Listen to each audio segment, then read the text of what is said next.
Olá, boa tarde. O Ministério da Justiça e Segurança Pública realiza agora uma coletiva de imprensa para falar sobre 3 assuntos. O balanço da Operação Caminhos Seguros, que combate a exploração sexual de crianças e adolescentes, o balanço de ações na Amazônia e sobre a fiscalização dos preços dos combustíveis.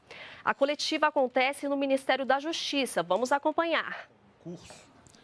E nós resolvemos concentrar numa oportunidade para a prestação de contas e apresentação de resultados. Em primeiro lugar, nós estamos destacando o fato de hoje ser o Dia Nacional de Combate ao Abuso e Exploração Sexual de Crianças e Adolescentes. E essa é uma prioridade nacional, é um tema que envolve o conjunto do governo, e nós realizamos, nos últimos meses, muitas ações relativas a essa temática, envolvendo a Polícia Federal, a Polícia Rodoviária Federal e o Sistema Único de Segurança Pública, o SUSP. Aí me refiro a bombeiros, polícias civis, polícias militares e assim sucessivamente. E eu queria, portanto, começar apresentando os resultados. Inicialmente, está bem, está tranquilo, porque tem um monitor ali. Inicialmente, os resultados da ação da Polícia Federal. Então, especificamente, esses números serão entregues às senhoras e aos senhores. Mas de janeiro a maio de 2023, a próxima, por favor, a Polícia Federal fez 159 operações relativas a crimes sexuais contra crianças, adolescentes, na internet, pornografia infantil, distribuição de imagens, etc. Essas 159 operações resultaram em 106 prisões, em 198 mandados de busca e apreensão e 37 vítimas identificadas diretamente pela Polícia Federal. Essas ações, inclusive hoje, tiveram uma intensificação em vários estados, notadamente Paraná, em que houve uma grande ação envolvendo mais de 300 policiais. E esses números, portanto, amanhã devem ser ainda maiores, tanto de prisões quanto de mandados de busca e apreensão. Em seguida, nós temos a operação chamada Caminhos Seguros, que é uma operação integrada da Polícia Rodoviária Federal com as polícias estaduais. A tela anterior são dados acumulados de janeiro a maio. Nesse caso da Operação Caminhos Seguros, ela é exclusiva do mês de maio e, portanto, os números se referem ao mês de maio. E aí nós vamos encontrar 23.184 policiais envolvidos, e eu quero aproveitar e agradecer aos governos estaduais e às prefeituras que participaram conosco, que estão participando dessa ação. São 2.912 municípios abrangidos, temos 877 adultos presos, 6.185 materiais pornográficos infantos juvenis encontrados e apreendidos, fotos, vídeos e assim sucessivamente, e mais de 8,6 toneladas de drogas apreendidas. Fazemos essa prestação de contas para enaltecer, destacar, elogiar e agradecer o trabalho dessas equipes federais e estaduais e, ao mesmo tempo, sublinhar à sociedade o quanto esses temas continuam, infelizmente, emergenciais, uma vez que são números realmente impressionantes, quando nós estamos vendo que num único mês nós temos quase 1.000 pessoas presas, 877 presos, mostrando que estamos fazendo isso, a intensificação desse monitoramento como uma prioridade nacional para a proteção das famílias, notadamente das crianças e adolescentes. O outro tema que nós destacamos hoje é relativo à questão ambiental. Aqui nós temos alguns números e imagens.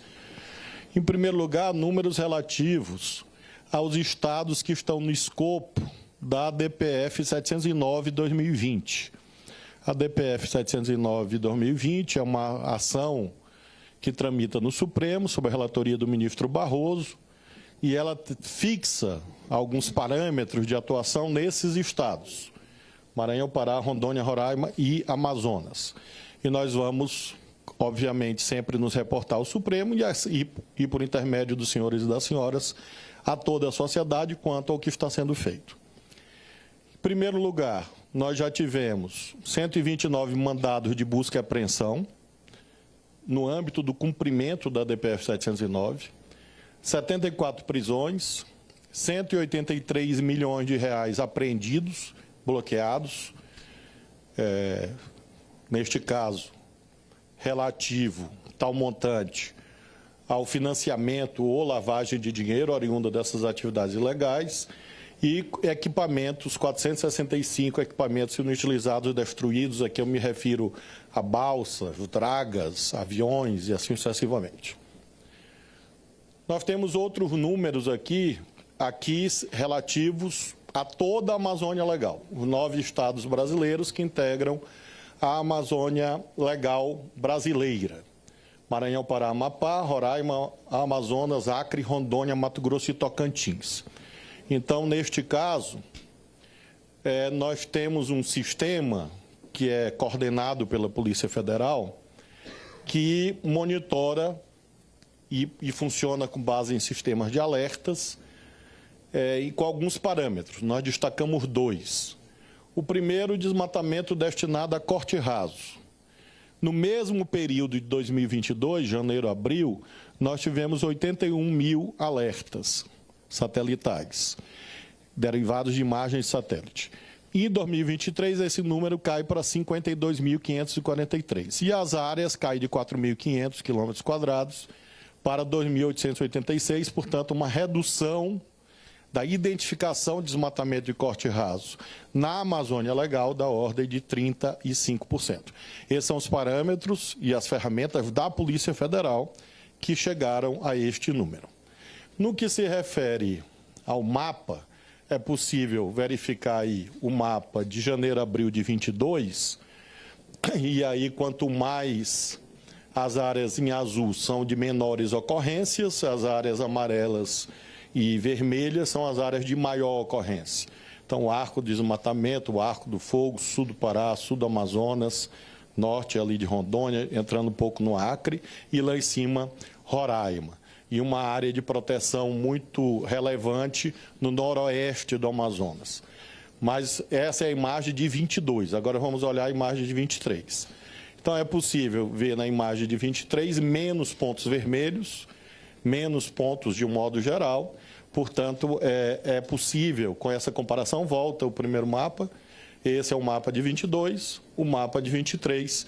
Portanto, de um modo geral, é possível, seja do ponto de vista matemático, seja do ponto de vista da visualização desses alertas, identificar essa relevante redução e a necessidade da continuidade do trabalho das forças policiais, integradas a outras agências públicas, para que nós tenhamos sustentabilidade nesse processo. Aqui o desmatamento voltado exclusivamente à mineração. E, neste caso, é possível as equipes identificar a diferença pela característica da imagem. A mineração tem uma característica própria, sobretudo escavações, enfim, movimentações de terra. E aí, neste caso, nós temos essa redução de 38,31%, de 13.872 para 8.507, de 80 km² para 50 km². Novamente, aqui uma representação gráfica disso. Vermelho, cor de rosa são as áreas mais intensas. Lá em cima, por exemplo, Yanomami, Roraima, né? É possível identificar mineração em várias áreas, isso em 22. Em 23, também nós temos essa redução de pontos e também mudança de cor. Mudança de cor, volta, por favor, 22, 23. Então, uma redução, claro, muito aquém daquilo que nós necessitamos, muito aquém daquilo que nós desejamos, mas em 4 meses é uma redução visível, é uma redução tangível, concreta, e não puramente especulativa. Nós temos aqui especificamente a situação do território Yanomami, e aqui os resultados são ainda mais expressivos. Os senhores podem comparar o mapa de 22, que está antes, e o mapa de 23, e vejam que em 2022 nós tivemos 400, em abril de 22 nós tivemos 444 alertas, em abril de 23, 19 alertas. Portanto, uma queda muito profunda, mostrando que os esforços feitos pelas polícias e pelas Forças Armadas, pelo IBAMA, pela FUNAI, têm resultado, sim, na redução dessa atividade garimpeira ilegal no território Yanomami. Os pontos também destacados no mapa mostram essa redução de 95,72%.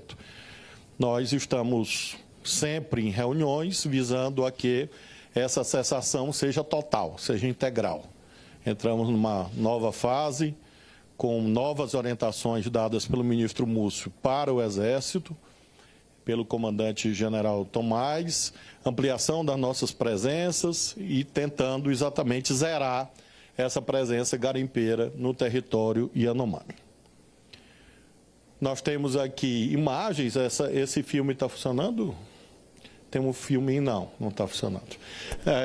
Aí tinha um filme de como a operação é executada pela polícia, depois a Lorena envia o filme para vocês. E ali tem uma draga encontrada, né?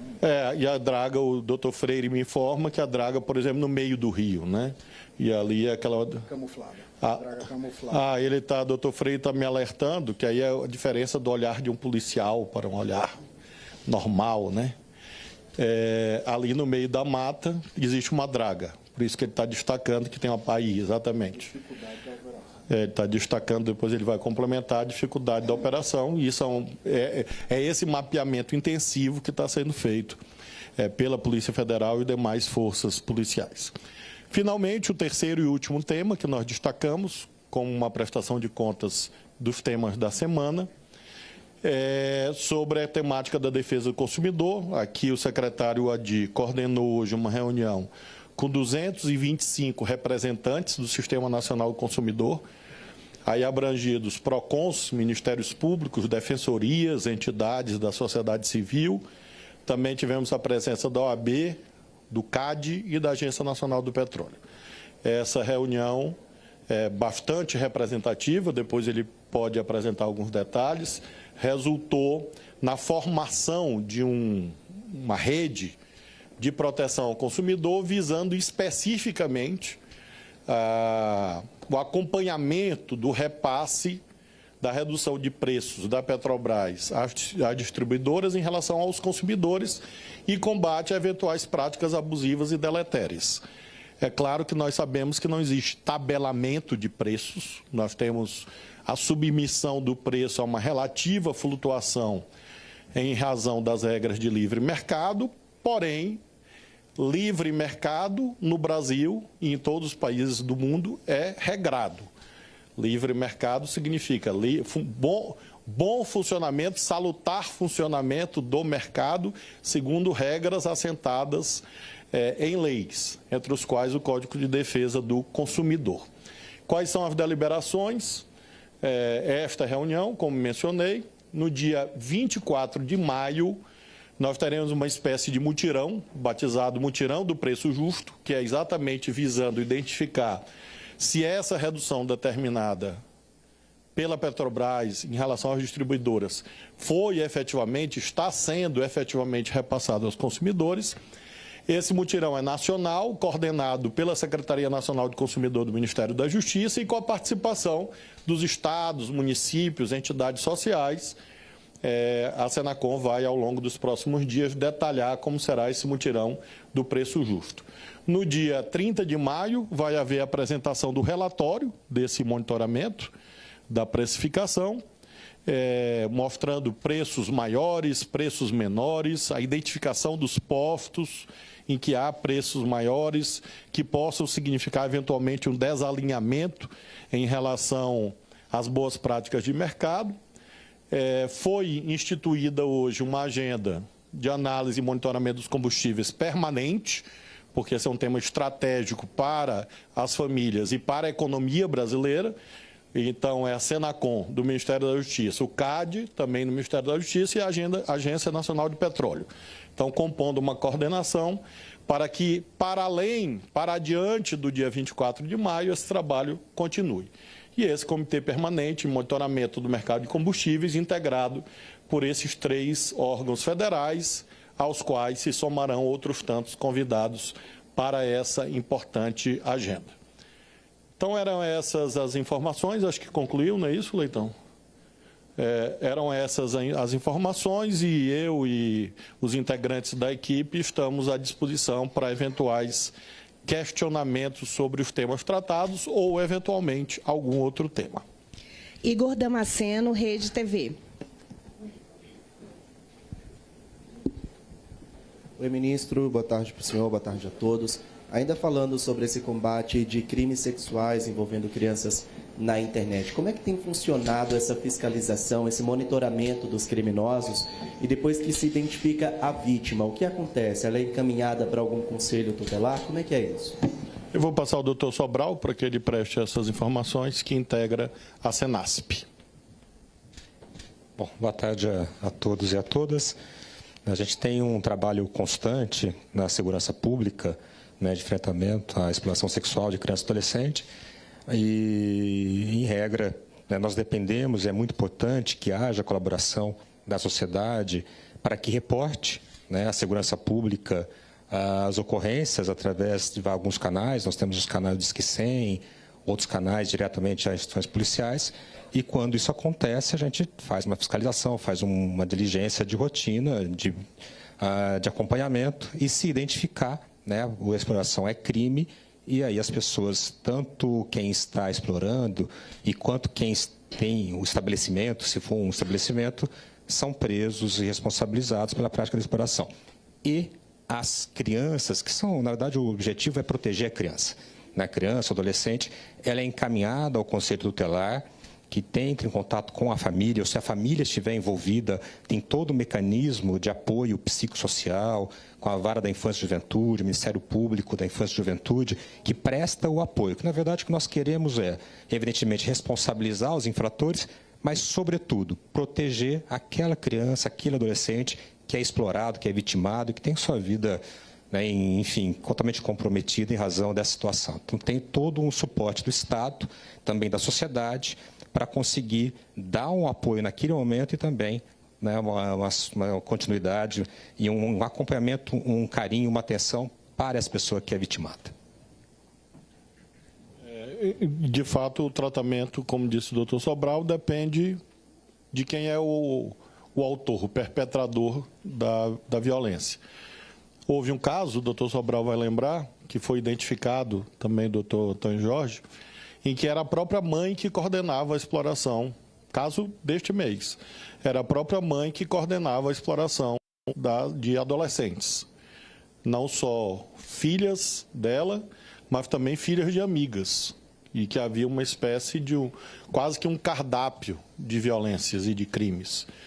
Obviamente, nós preservamos a identidade das vítimas, mas é um caso que chama a atenção, que naturalmente não é possível que haja outra ação a não ser o acionamento de conselhos tutelares, etc. Mas, de um modo geral, a busca sempre é a integração às famílias. Isabela Macedo, Record. Ministro, boa tarde. Eu queria perguntar em que pé está a conversa com as plataformas, inclusive, para fazer esse combate e de outros temas relacionados a crimes contra crianças e adolescentes. Obrigada.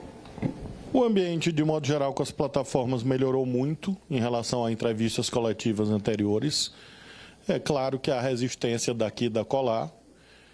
Esse é um debate aberto no mundo. A Suprema Corte dos Estados Unidos acabou de julgar hoje ou ontem e entendeu de modo diferente ao parecer do Procurador-Geral da República do Brasil, porque o Procurador-Geral da República do Brasil, na ação relatada pelo ministro Toffoli, avançou na direção da constituição de marcos judiciais,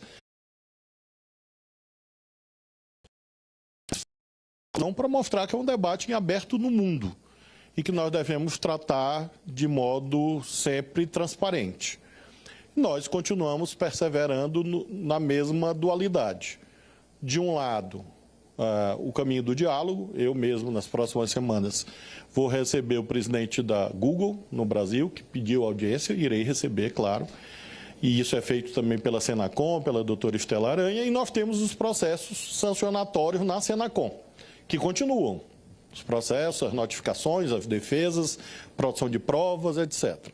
No caso de crimes sexuais, o doutor Sobral pode relatar, e também o doutor Freire e o Antônio Jorge, a colaboração é significativa, eu diria. É uma causa que tem muita sensibilidade positiva, eu diria. O que nós lamentamos é que não haja um cuidado ou uma vigilância cotidiana. Ou seja, é preciso que a polícia acione. E a pergunta que temos feito é: este é o certo? Imaginemos num restaurante, no shopping, no banco, no comércio. Os proprietários desses estabelecimentos não têm um dever de cuidado e vigilância? Sim, têm. E se não cumprirem, são responsabilizados. As plataformas, infelizmente, consideram de modo diferente e, por isso, eles, de um modo geral, reagem positivamente quando acionados, quando demandados, mas nós lamentamos e reiteramos a nossa discordância, que está em debate no Supremo e no Congresso, quanto ao não cumprimento de um dever de cuidado e vigilância, independentemente da ação policial. O senhor quer complementar alguma coisa, doutor Sobral, Jorge, sobre isso? É isso? Muito bem. Valéria Costa, Portal Único. Boa tarde. Boa tarde, ministro. Boa tarde a todos. A minha pergunta é voltada aos crimes ambientais e os ilícitos na Amazônia, tanto para o senhor quanto para o delegado.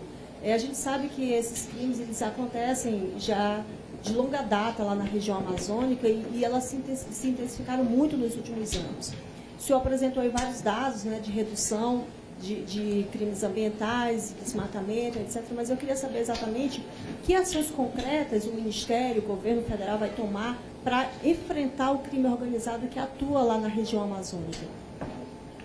Eu acabei de chegar do Rio de Janeiro, fiz uma reunião com o presidente Aloysio Mercadante e toda a equipe do BNDES. Apresentamos um plano comum do Ministério da Justiça com o Ministério da Defesa, visando, sobretudo, ampliar a presença no território. Esse é o centro da estratégia, viabilizar recursos junto ao BNDES. O presidente Mercadante muito receptivo a essa tese. Todas as instituições aqui são partícipes desse plano, assim como as Forças Armadas e os 9 estados da Amazônia Legal. Então, nós estamos pleiteando lá recursos para multiplicar bases fluviais, bases terrestres, multiplicar, portanto, presença no território com helicópteros, drones, armamentos, aviões, e com isso nós conseguirmos enfrentar esse novo patamar do crime na Amazônia, que não é o crime individual, é a criminalidade articulada com quadrilhas. Nós estamos vendo essa dificuldade agora na desintrusão do território Yanomami. Por que a desintrusão caminhou sem nenhuma morte durante meses e nos últimos dias, semanas, há confrontos armados? Porque exatamente os setores que remanesceram, não todos, claro, faço questão de enfatizar, mas setores que remanesceram no território são vinculados a facções criminosas. Uma das pessoas que, inclusive, em confronto, faleceu, morreu, tinha uma extensa ficha criminal vinculada a facções. Então, a nossa resposta é presença, comando, controle com presença territorial. E nós já estamos fazendo isso. Por exemplo, a Polícia Federal instalou uma base no Vale do Javari. Essa base está lá em Atalaia do Norte. Nós queremos multiplicar essa experiência porque ela se mostrou virtuosa, se mostrou efetiva. Monitoramento satelital é importante? É. Inteligência, vital. Mas é preciso presença física. E é isso que nós estamos buscando nesse momento. Eu vou passar para o doutor Freire. Valores assim, nós estamos pleiteando do BNDES algo em torno de 1 bilhão e alguma coisa. do Ministério da Justiça, outros 600, 700 milhões. Nós estamos pretendendo um aporte de cerca de 2 bilhões para ampliação dessa presença na Amazônia. Vou passar para o doutor Freire complementar alguma coisa, já que ele é o diretor de Amazônia. Vamos só reforçar que a gente está implementando ações em toda a Amazônia Legal. Esses exemplos que foram apresentados pelo ministro não esgotam as iniciativas. Iniciamos a desintrusão da terra caripuna em Rondônia. Existem ainda outras 5 áreas que estão num cronograma que foi encaminhado ao STF, estão sendo implementadas as ações preparatórias para a desintrusão no decorrer também de 2023. A do Pará tem 3 terras indígenas no Pará, no Maranhão temos uma área que será feita a desintrusão também, e não só vinculados a essa ADPF, mas em toda a Amazônia Legal, ações também voltadas ao corte seletivo de madeira, as dragas de mineração, a mineração de barranco, que é aquela comumente que faz aquela área de devastação. Então, a gente sabe, como bem disse o senhor ministro, que não chegamos aonde queremos chegar, estamos longe disso, mas há um avanço importante em tão poucos meses que a gente vai intensificar ainda em 2023 para já atingir um nível de redução muito importante em 23 e dar continuidade nos próximos anos. Ok. Jonathan Ferreira, Itatiaia. Oi, ministro. Oi, ministro. Boa tarde. Queria perguntar ao senhor e ao secretário Valdir sobre 2 assuntos diferentes. Para o senhor, ministro, eu queria pegar ainda o gancho dessa questão da Amazônia, saber se, por exemplo, se o Fundo Amazônia de alguma forma pode colaborar para esse aporte financeiro para reforçar a segurança na região. E um outro tema é sobre a CPI das apostas esportivas, isso porque a Polícia Federal, seguindo uma determinação do senhor, instalou um inquérito para apurar essas supostas manipulações, partidas de futebol. Eu queria saber se o senhor já teve alguma agenda com pelo menos, a relatoria ou a presidência da CPI das apostas, ou se vai ter, de que forma que a Polícia Federal pode colaborar, uma vez que o relator falou ontem que vai pedir o apoio da Polícia Federal também no andamento dos trabalhos.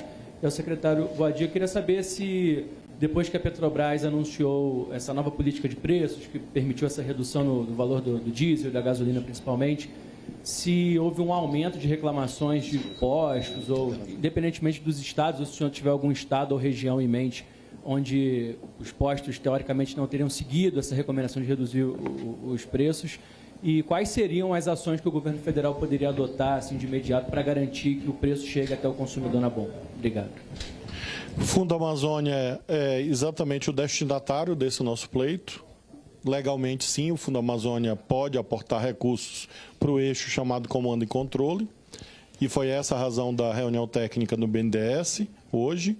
Em relação às apostas, nós temos várias vertentes hoje de investigação, que inclusive ultrapassam o futebol.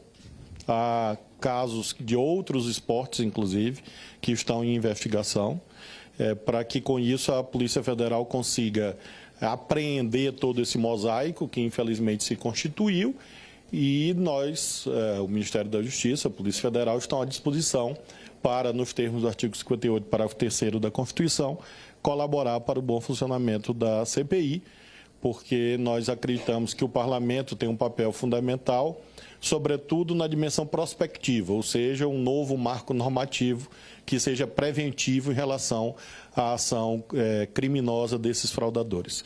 Eu vou passar ao secretário Adi sobre combustíveis. Boa tarde a todas e todas. Como o ministro já informou, hoje nós realizamos uma reunião muito importante com um Sistema Nacional de Defesa do Consumidor, todo o sistema. Os PROCONs estaduais, municipais, entidades da sociedade civil como a OAB, Ministério Público, defensorias públicas. E dessa reunião se extraíram medidas importantes que serão implementadas nos próximos dias. Não é a primeira constatação, mas nós temos que entender e reconhecer que essa medida da Petrobras e do governo brasileiro beneficiam toda a população brasileira.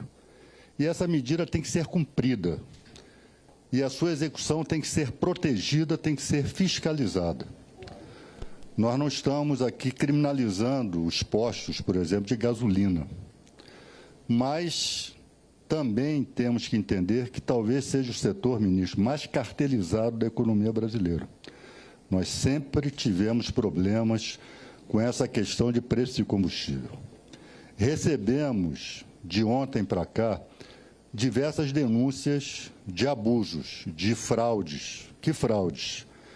Aumentaram no dia seguinte ao anúncio, para depois, e mais à frente, vão reduzir. Ou seja, não vão reduzir coisa nenhuma. Isso é uma fraude. Isto tem aspectos, inclusive, de ilícito penal, que nós vamos relatar mais à frente, de acordo com as informações que nós recebemos dos PROCONs e dos cidadãos em geral. Aqui eu faço um apelo à cidadania brasileira. Fiscalizem, denunciem, vão ao PROCON da sua cidade, vão ao PROCON do seu estado, fotografem, peguem nota fiscal, façam aqui uma conclamação aos trabalhadores de aplicativos, aos caminhoneiros, já que o óleo diesel também foi reduzido, nos informem e denunciem. Mas não é só de fraude que a medida está sendo cercada. Há notícias boas. O gás de cozinha, nós já tivemos a notícia de que, efetivamente, o preço está sendo obedecido, está sendo reduzido. Mas aqui, para encerrar, eu quero anunciar aqui, né, já foi dito pelo ministro, mas eu quero enfatizar e dizer que essa é uma novidade, a criação desse Comitê Permanente de Monitoramento do Mercado de Combustíveis, que será integrado pela Senacom, pelo CAD e pela ANP. Daqui para frente, nós vamos tratar essa questão de forma estrutural, de forma permanente. Vamos assinar, ministro, nos próximos dias, um termo de cooperação técnica com o CAD, em que a questão dos combustíveis terá um papel importante nessa celebração. Em breve, nós vamos anunciar o dia para vocês da celebração desse importante instrumento. Eu quero dizer aqui que a Senacom, como coordenadora do Sistema Nacional de Defesa do Consumidor, está atenta e nós vamos fazer cumprir a determinação do governo e da Petrobras. Os preços serão reduzidos. Espero que com cumprimento espontâneo, se não, através da atividade fiscalizatória e coercitiva do Estado brasileiro. Nesse caso, sempre pergunta quais são as sanções. São as sanções do Código de Defesa do Consumidor, sobretudo multa e suspensão de atividades. E vejam que a Senacom está sendo absolutamente razoável, uma vez que nós sabemos que a praxe normalmente é que, quando a Petrobras anuncia um preço para a distribuidora, independentemente do estoque constante do posto, o repasse é imediato, horas depois, no dia seguinte. Em relação à redução, não se vê a mesma velocidade. E a alegação é exatamente dos estoques pré-existentes em cada unidade fornecedora. Por isso, nós estamos exatamente com esse senso de proporcionalidade, de ponderação com o qual sempre agimos, marcamos o mutirão para o dia 24, para que haja um tempo para que todos os postos se adaptem aos novos preços, orientados por essa política nova da Petrobras. E, como disse o secretário Adir, nós esperamos que isso aconteça espontaneamente. Se os postos não compreenderem a necessidade desta adequação e tentarem transformar a redução em margem de lucro, entram em cena exatamente os aparatos coercitivos, no caso da cartelização de abuso de poder econômico, de posição dominante de mercado, enfim, todas essas técnicas jurídicas, sobretudo o CAD, no que se refere a práticas abusivas, Código de Defesa do Consumidor, Senacom, liderando esse sistema de PROCONs em todo o território nacional. Delis Ortiz, TV Globo. Boa tarde, ministro. Boa tarde a todos. Já que foram vários temas numa coletiva, tenho duas perguntas. Uma é só para deixar mais claro qual é a eficácia de uma fiscalização dessa natureza num país onde não existe tabelamento de preço para combustível, Então, para mim, existe uma dificuldade enorme entre a expectativa do que o senhor anuncia e a realidade do que a gente sabe que é. Não tem tabelamento, né? A segunda pergunta, eu quero saber essa fiscalização, qual é a eficácia, com que instrumento, porque tem várias vertentes aí, mas não tem esse instrumento mais rígido de uma lei que determine preço. A segunda pergunta é sobre o inquérito que foi aberto em janeiro para apurar indícios de genocídio lá no povo Yanomami. Em que pé que está essa investigação? Se chegaram a algumas conclusões? Se já tem uma pré... Tem informação de quê até agora? Porque já se passaram janeiro, fevereiro, março, abril, maio. 5 meses já dá para saber mais ou menos se houve genocídio, como é que foi, quem que foi. Em relação a esse tema do genocídio, vou passar ao doutor Freire para que ele relate esses inquéritos que estão em Roraima. E em relação a essa sistemática da Senacom, dos PROCONs, é verdade que nós não temos um tabelamento de preços, mas nós temos no Código de Defesa do Consumidor a figura das práticas abusivas. Então, a técnica basicamente é de comparação de antes e depois. Se não há uma razão objetiva para a manutenção do preço, é claro que mediante ampla defesa, a tendência é de que haja essa perspectiva de aplicação dessa figura do Código de Defesa do Consumidor que trata das práticas abusivas. Ora, se é um segmento regulado, embora no preço final não, mas toda a cadeia regulada, tanto é que há um preço que a Petrobras pratica e anuncia. Então, nós temos uma regulação em razão da posição da Petrobras no mercado. Isso permite uma transparência do que acontece em toda a cadeia. Se não há nenhum fato novo, ou seja, por exemplo, um aumento do salário dos trabalhadores, ou o aumento de um custo objetivamente aferível, é claro que, dada essa transparência da cadeia, o preço antes e depois tem que estar parametrizado pela redução que a Petrobras fez em relação às distribuidoras.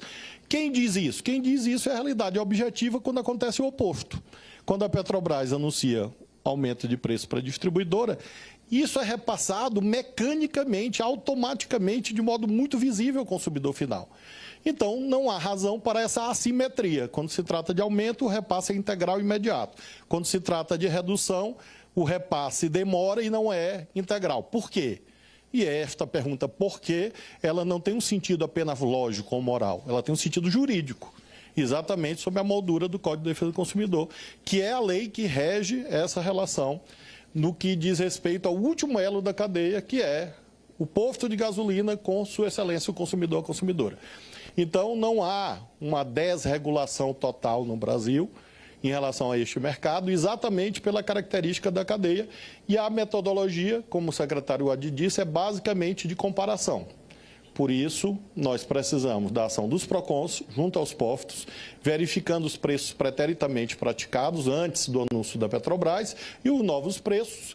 E aí sim, se houver uma diferença de 1 centavo, ou de 2 ou de 3 centavos por litro, está na esfera da razoabilidade. Mas um posto que, por exemplo, fez essa manobra de aumentar para reduzir, obviamente isto é uma prática abusiva. É indiscutível, do ponto de vista jurídico. E o que é que os PROCONs podem fazer? E nós estamos coordenando para que façam. Exatamente autuar, multar, sancionar, determinar a volta à prática correta do preço, para que com isso nós tenhamos um mercado sadio, saudável, em que respeitamos a liberdade de preços, mas compreendemos essa liberdade sob o ponto de vista jurídico. E não no sentido de que liberdade, neste caso, significa fazer o que quiser. Não, a nossa liberdade, a de nós todos, inclusive do mercado, é sempre sublegal. Toda a nossa liberdade como cidadãos, que graças a Deus temos, ela é regida por leis. Isso vale também para o mercado. Pois não? E é importante também, quando se fala, e a tua pergunta ela é absolutamente pertinente, né, no que diz respeito à fiscalização. Se nós formos nos ater, né, à expressão fiscalização, dá uma ideia de impossibilidade. Nós estamos falando de monitoramento. Nós vamos monitorar todo o sistema de combustíveis, de postos, recolher informações. Isso já está sendo organizado, não é a primeira vez que vai se fazer, os PROCONs vão fazer, a ANP vai fazer, enfim. E a partir dessas informações nós vamos constatar onde houve abuso. E tendo havido abuso, vão se abater as consequências legais e administrativas sobre aqueles que abusaram. É verdade que o preço não é regulado? Óbvio, é verdade. Um posto pode chegar aqui e fixar o valor da gasolina, sei lá, em R$10 o litro, você vai a outro posto. Agora, se houver combinação entre eles para esse tipo de prática, já estaremos no domínio do cartel.